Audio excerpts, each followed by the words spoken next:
The sun had just risen over the town of Devgar, and already the streets were bustling with activity. Among the crowd walked Ramesh, a well-known merchant. He owned a chain of grocery stores, and his name was recognized across the region. People admired him not just for his wealth but also for his generous donations to schools, hospitals, and temples. Newspapers often praised him, and banners with his photo decorated every charity event. One day, a reporter from a local TV channel visited Ramesh for an interview.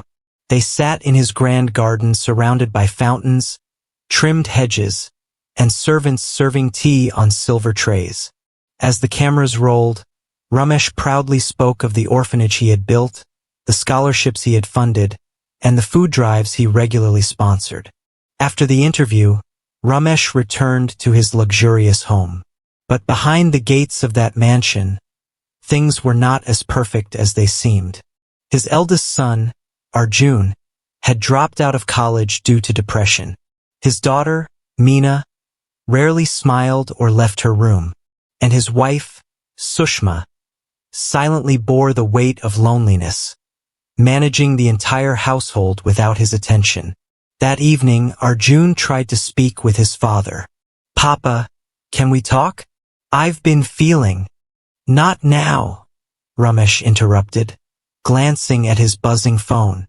"I have a charity event at the town hall. We'll talk later." He left without noticing the disappointment on his son's face. In the following weeks, things began to unravel. Arjun got into a fight with a neighbor and was taken to the police station. Meena ran away from home for a day, only to be brought back by a concerned family friend. And Sushma, overwhelmed and exhausted, fell ill. Yet, Ramesh remained unaware, too occupied with his public image and charity plans. One evening, Ramesh returned home to find his house unusually quiet. His wife was resting in bed, pale and tired. Arjun sat in the corner of the living room with swollen eyes, and Meena avoided his gaze entirely. "What's going on?" Ramesh asked, finally sensing something was wrong.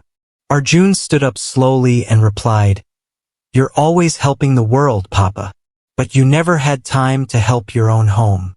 You gave money to strangers, but ignored us when we needed your time, your care, your presence." Those words hit Ramesh harder than any newspaper headline ever had. He sat down, his pride crumbling in silence.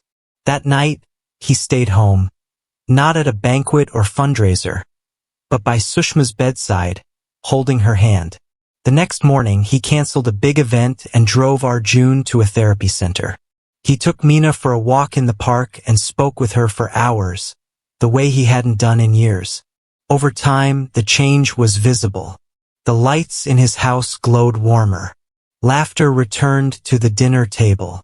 And though Ramesh still contributed to the community, he no longer chased applause. He had learned that charity wasn't only about giving money. It was also about giving love, time, and attention to those closest to you. Moral of the story: charity begins at home. True kindness starts with how we treat our own family and loved ones before we seek to help the world.